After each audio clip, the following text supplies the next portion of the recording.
On the cusp and off the cuff right here at the Hilton Hotel. I think that's what it is. I don't even know. I just walked in the front door. I didn't look at the sign. I'm in Folsom, California. Y'all know that's a real town? I just thought it was a prison.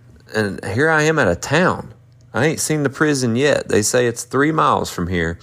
I'm going in the morning to see Folsom Prison. Yeah, Folsom Prison. Going down there tomorrow morning. We're going to go to a little museum that they have. And hey, I just sort of jumped over like all kinds of stuff. I'm on tour, if you haven't been listening, with the Johnny Cash concert experience. For some reason, the first word is official.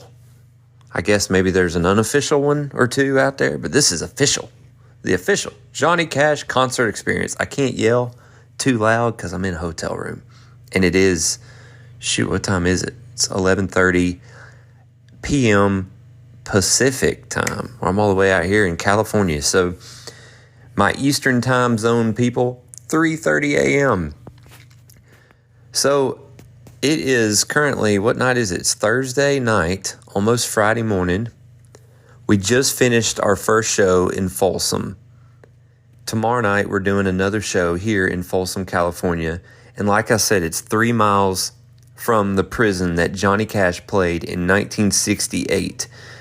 The history behind that album is just amazing and kind of random, honestly. Johnny had this idea to go play at Folsom. He'd actually played prisons before, including Folsom Prison. And I think he liked the audience. He liked the crowd. And he knew they were an enthusiastic bunch. And he wanted to do an album there. And Columbia Records thought he was nuts. They were like, what? Are you kidding me? You want to do a live album at Folsom? That's nuts. And plus, like, it's from Nashville to here. It's a long ways. You're hauling recording equipment. All that cumbersome stuff back in the 60s. But they made a decision to just go ahead and do it because he really was adamant about it. He wasn't going to do an album unless it was a live one at Folsom, and they needed an album from the guy. So they agreed to do it. So they come out here and they recorded from start to finish his show. I think there was 2 shows. And don't hold me to that. But that album became one of the biggest selling albums in country music history. It's still one of the top albums from the 1960s. It's iconic. And the next year, in 1969, he went about an hour and a half from here to San Quentin and did another live album. And it was there he recorded the song that a lot of people know him by, Boy Named Sue. It's a song that I've had requested 1,000 times. Hey, do Johnny Cash's Boy Named Sue. No matter where I'm at, I feel like somebody asks me to do that. That was actually my first requested song of my life at a Wendy's after church years ago when I was about 18 or 19. I had my guitar and they said, hey, do Boy Named Sue. And I was like, all right. So I stood up on a chair in Wendy's in Walkertown, North Carolina and sang Boy Named Sue. So it's amazing to be a part of this show and to be able to play guitar with Johnny Cash's voice on the screen. If y'all don't understand what this show is, I recommend you coming to one of these. We're on tour till March 24th, I believe, and we're going all over the United States. So if you check out JohnnyCashConcertExperience.com, you'll see it. I'll put a link to it here in the information on the podcast. So this tonight, let's see, it was my 3rd show of all time with this particular outfit. It kind of all started for me about Saturday last week, 5 days ago.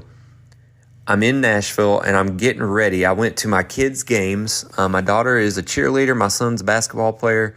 So I went and saw their games Saturday morning last week. And then I started getting everything prepared. And my wife was preparing for this huge snowstorm. So I'm trying to do everything like change the water filter. We have a well. I'm just trying to make sure that she's going to be prepared to handle all the things in our old farmhouse if the pipes freeze, all that stuff. Well, luckily she decided to go to her mama's, and she is still stuck at her mama's. It's been 5 days. I got out of town right as that storm was coming in. So Saturday night, I'm like, I'm going to pack my bags. This is what I was thinking. I'm going to pack my bags, and I'm going to get a few hours of sleep. And at 4 a.m., my good friend Larry Jenkins, he calls me his adopted son. Larry Jenkins, I mean, what kind of friend gets up at 3 in the morning and comes and get you and takes you to the airport on a Sunday morning? Like, that's unbelievable, right? So Larry Jenkins, huge shout out. He pulls in my driveway at 4 a.m. and y'all, I never slept a wink. I didn't even get my bags finished until 3:45 a.m. So at 1:45 Larry gets there, I finally got done.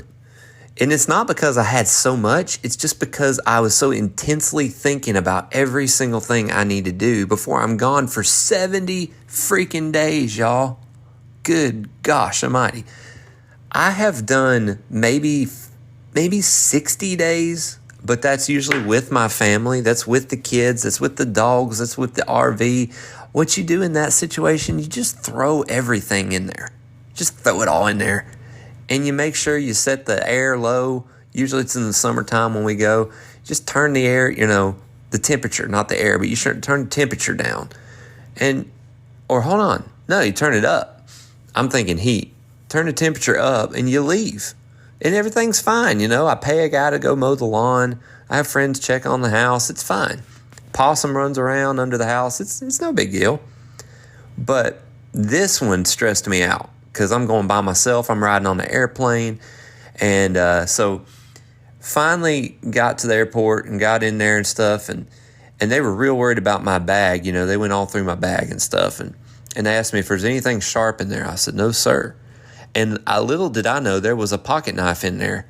But they took my word for it and just jammed it right on through. And I took a carry-on on the airplane with a pocket knife in it.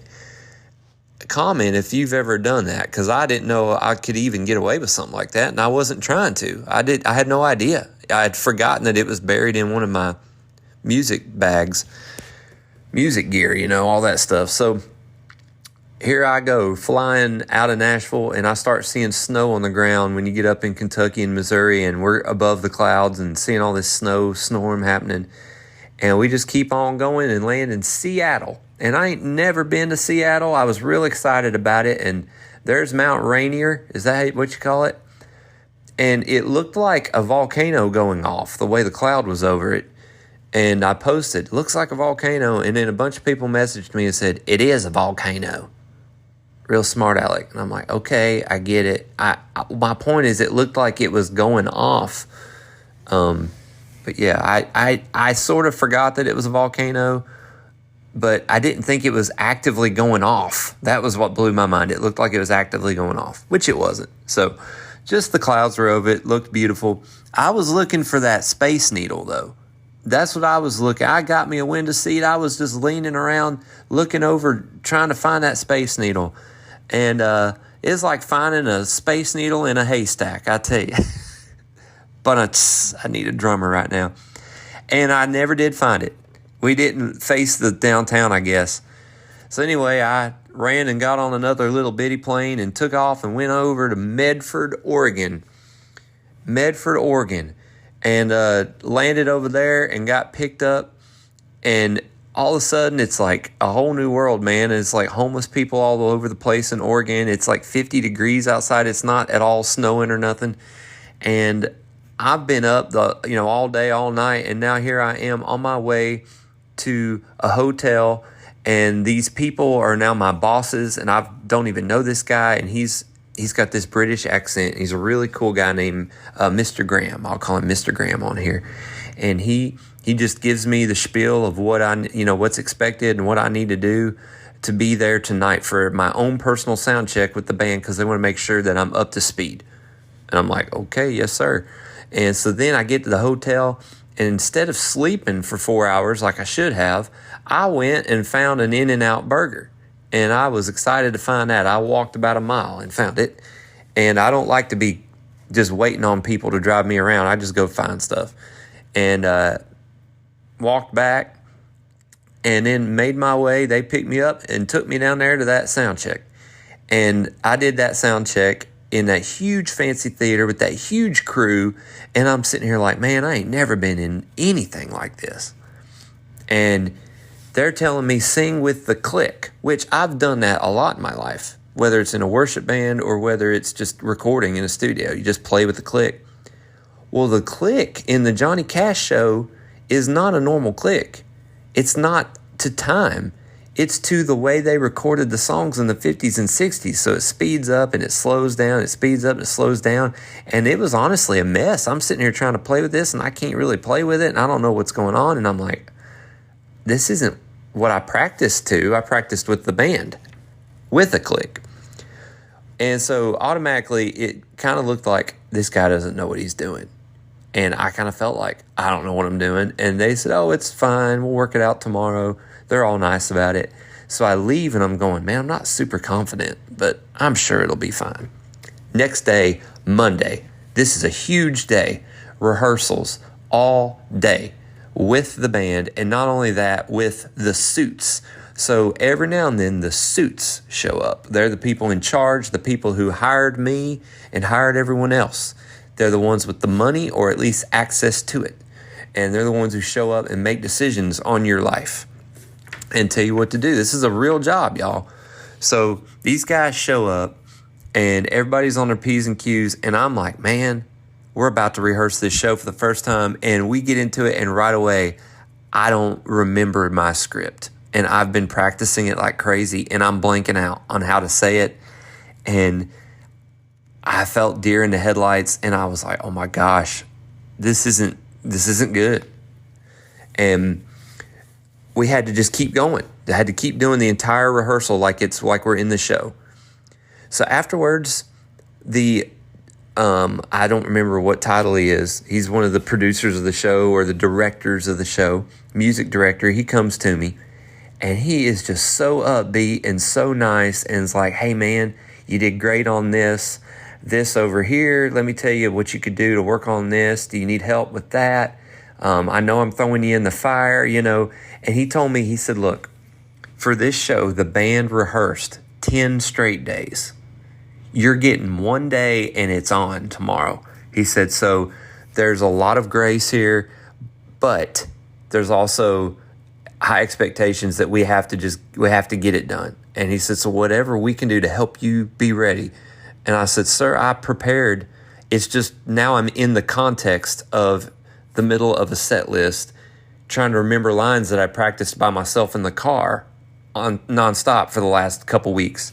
But it's not translating to now even, at least the first word isn't. So they let me write down the first word of each line because I can't really keep notes up there, nothing like that. So I get back up there and it's a little bit better, but it's not really good.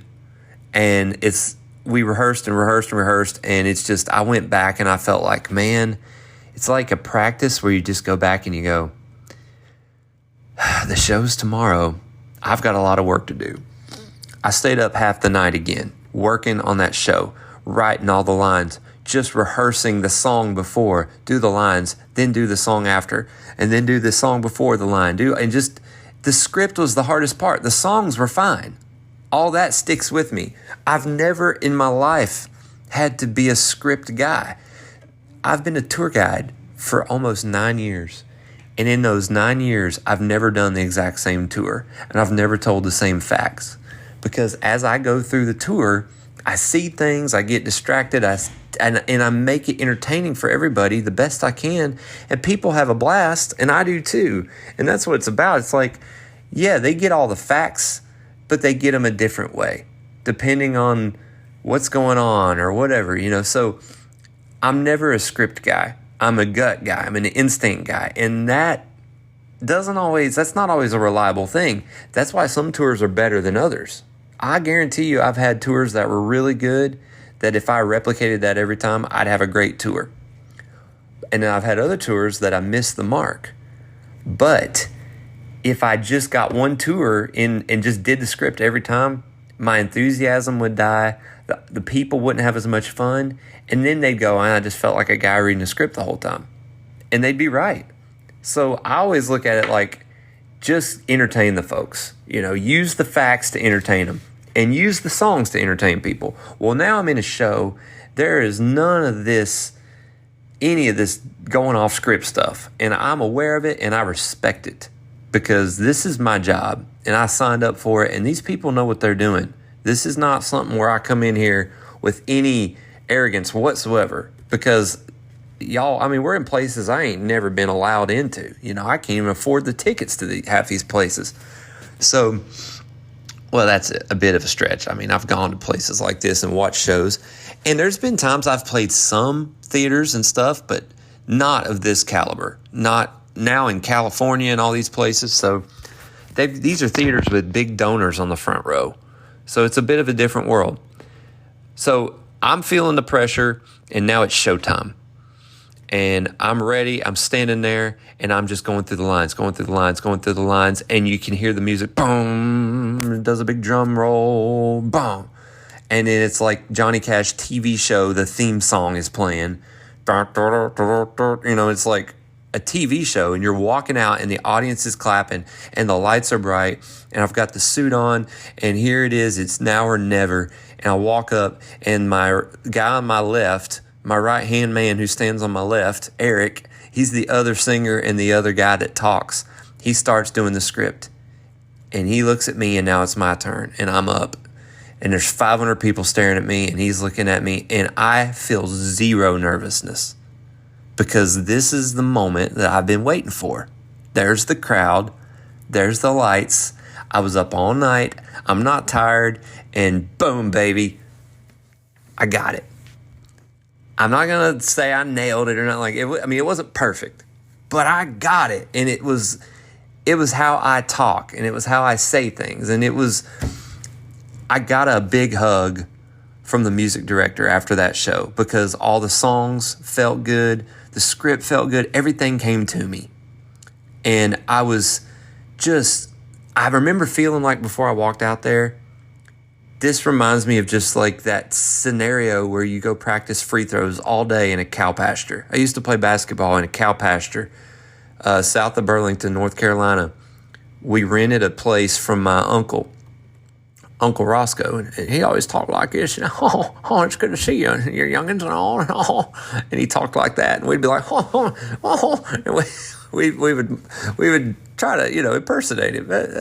It's kind of messed up, but Uncle Roscoe and all, I'm glad you could stay at my place and all. So we'd stay there at Uncle Roscoe's, and we rented from him, and ain't Bernie.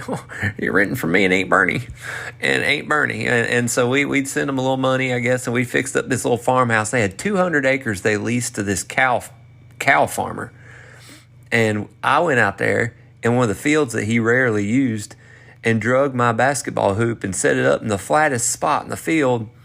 And I just spray painted the grass and mowed it with my push mower and everything else. And I worked on this little court and made me a court. And I sat out there and practiced 8 hours a day basketball. And I counted down 5, 3, 2, 1 and shot shots and shot free throws and pretended I was in game 6 of the NBA finals and all that stuff like any kid does, right?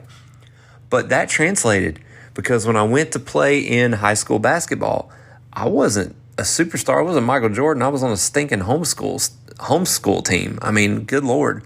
I was playing with some nerds that didn't even know how to dribble the ball. Back in the 90s or early 2000s on homeschool teams, there was nobody cool on those teams. But I do remember when the audience was cheering for the other team and they were booing me at the free throw line. I loved sinking that shot and shutting their mouths. That was my favorite thing. I loved the pressure, and I'm not saying I'm good under it. I'm just saying I love the intensity of that moment. And to me, I think it helps me focus and sharpens my ability to do the job. That the rehearsal didn't have that for some reason. So the show brought it out, and it was awesome. And I'm going to tell you, I got emotional in the show playing while Johnny Cash was singing and playing guitar and listening to him talk and set up these songs. It's like a time machine. I'm standing there and I hear him in my ears and these in-ears that we wear. And what the audience is watching, I can hear it. and I'm a part of it. And it's just like I'm like pinching myself. I can't believe this is my life right now. It's really cool, y'all. I don't love it more than what I do with my wife and the touring and the shows we've done. I love all of that. It's just different, and I love it, and I'm so honored and excited that God has brought this to my way, this opportunity. I can't even talk. I'm just so excited. So moving on, the show went good, and we got in the bus that night. And this was my first night traveling in this particular bus. I've been in 2 other ones. If you heard one podcast about how I rode in a big bus, that was the other nicest bus I've ever ridden in. Now, this is a nice one too. So I go in here, and now this is my home for the next 10 weeks. So they gave me a bunk, and it's down there on the floor. So it's a pretty tiny little bunk, but it's comfy. So I climb in there. I got my little world, pull that curtain shut. You can snap it. I got me a light in there. I'm in there with like a couple little bags and laptop and stuff, and I got it jammed up against the wall. And it's just me and my little world. And I love that. I love being in my little world, and I like stepping out of it in a whole different part of the world. So you lay down and that bus is moving, and the driver is so amazing. I could put a Coca-Cola out there on the floor and drink it every hour. And whenever we stop the bus, I get out and it'll be sitting right there. I'm telling you, he's that good of a driver, going through the mountains and everything else. So if you go south from Oregon into Northern California and you end at Santa Rosa, California, that's what we did. About a 7-hour drive. And we did it overnight. The next morning, I got out, and there I was in Santa Rosa, and I had nothing to do till 4 p.m. And I'm like, what? So I Ubered and went up there to the store and was going to get me a new blanket because I got cold in that bunk. So I got me a blanket and got me some stuff up there at the Kohl's, and hit me a little Taco Bell and came on back. And that Uber stuff racks up, so I'm not going to do that much. But it's just cool, man. I just like being in a new part of the country for me, and going into this big old fancy place. Oh, one thing that was funny that happened. Actually, 2 things. Dude, this is crazy. So the day of our first show, remember when I said I did all the rehearsals on Monday? So Tuesday was our first actual show in Medford, Oregon. So I'm going backwards here. Well, Monday at the rehearsals, I told you the suits were there. Well, the suits looked at my suit, and they didn't like what they saw because they said my pants weren't drawn up right. They weren't hemmed right, which I got them hemmed because they told me to get them hemmed. They sent me this outfit in the mail, and I got this outfit, and I had to go to this place with the Japanese people. And they go, oh yeah, they look and they hint. They go, oh yeah, put them on. So I put them on, and I've never done this, and they're like up under my legs, crawling around, and getting it all. Take them off. Okay, so I took them off, and I'm like, man. And they said, come back later.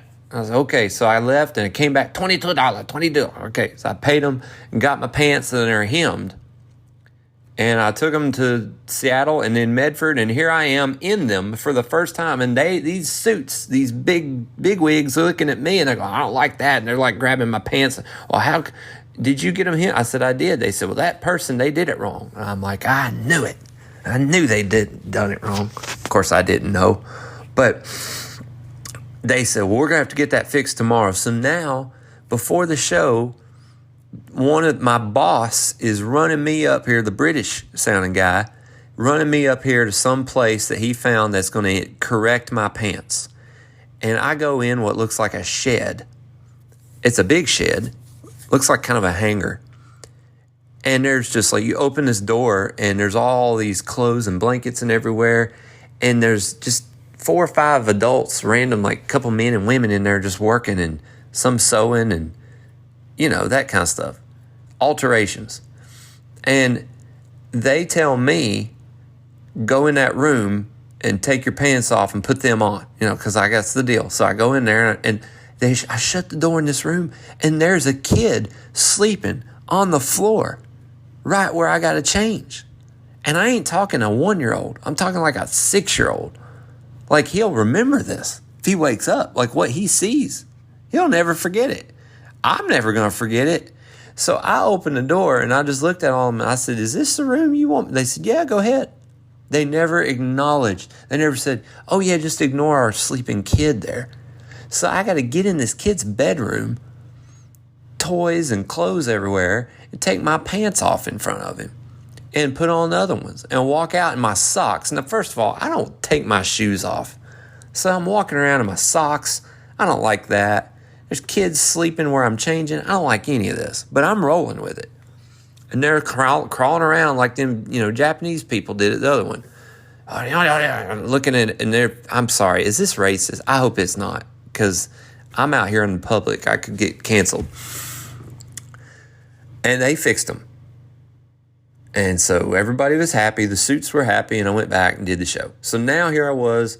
Oh, and the other funny thing that happened was in California now, I'm walking around and just soaking it all in, and I sat down on a chair. It was kind of a ledge-looking thing, and I just sat down on it. It looked like a good seat. And I sat there for a little bit, and this guy came out and said, can I help you? And I was in a public hallway. I wasn't in a store or nothing. And I said, no, sir, I'm good. He said, are you sure? I said, yeah. I said, I just found a good place to sit down for a minute. He goes, well, that's not a chair. I said, it's not? He goes, no, that's art. I said, art? And I stood up. I said, well, it's been a good chair for 10 minutes. I said, best use it's probably ever got. And he just sort of snarled at me, and I walked off. Because I'm a respectful guy. If it's art, that's fine. So I walked off. So anyway, the bus ride was good. We played the show in Santa Rosa. The second show went well. Any mistakes? I started kind of dropping a few words here and there just because I noticed the second show I was less on edge. And I noticed that my memory would blip. And I was like, I got to be on edge every song until this becomes second nature. Tonight, we played Folsom. So this is 2 hours from Santa Rosa. So we came here, and this is where we started the podcast. I just played Folsom. And I walked on the railroad. I'm going to share these pictures tomorrow on Instagram. I walked on an abandoned railroad track today, because what I did is I do this every town. I'm making it a habit. I just go walk several miles. So I got to the venue today, and I took off trying to find somewhere to go. And I found myself on an abandoned railroad with like weeds and grass growing through, growing through the tracks. And I looked on the map, and that's the track that goes past Folsom Prison. All right. I hear the train a-comin', it's rolling around the bend. I ain't seen the sunshine since I don't know when. I'm stuck in Folsom Prison. Time keeps dragging on. But that train keeps a-rolling on down to San Antone. I mean, do y'all know what was going through my mind? This is the track. If you're in Folsom in 1958 or 60 or whatever, if you hear a train, I'm on the track that they heard the train. And I was just 2 miles from Folsom at that point. So that was a really cool moment. And I actually reached down, and there were some loose railroad tie like spikes. Those spikes, there was a couple loose ones just laying there, rusty spikes from the railroad track next to Folsom Prison. So you can bet I snagged those. I got 2 of them in my bag. So I'm excited about that. So then we went and did the show tonight, and I'm going to tell you what, it felt great.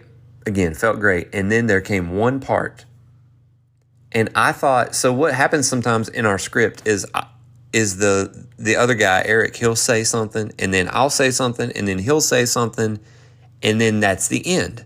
Well, then there's another time or two where he'll say something, and I'll say something, and he'll say something, and then I got to say something else. And I've noticed that I'm practicing the beginning of those to get it in my head, thinking I'll be able to do it when he gets going. Well, tonight I had my first, for lack of a better term, train wreck. On stage, I got confident because I was like, man, I'm grooving, baby. I'm like, I got this. I show number 3, baby. I ain't got nothing to worry about. The first 2 shows have been right smack dab on the money. I'll tell you right now, I can't do better than I've been doing. I know they're happy. I'm going to get that paycheck. I'll tell you that right now. I mean, that's what I'm thinking. I'm like, and then you get in the show, and you start rocking and rolling and doing the script right, and you do a few songs and the crowd goes wild. You see hundreds of them, and you're like, yeah, that's right. I tell you, I'm right where I'm supposed to be. And then all of a sudden, Eric says something, and he finishes it, and I think we're done. And I look at Debbie Horton, thinking she's going to take off on the guitar, and they're both looking at me, and I'm like, oh no, what do I say?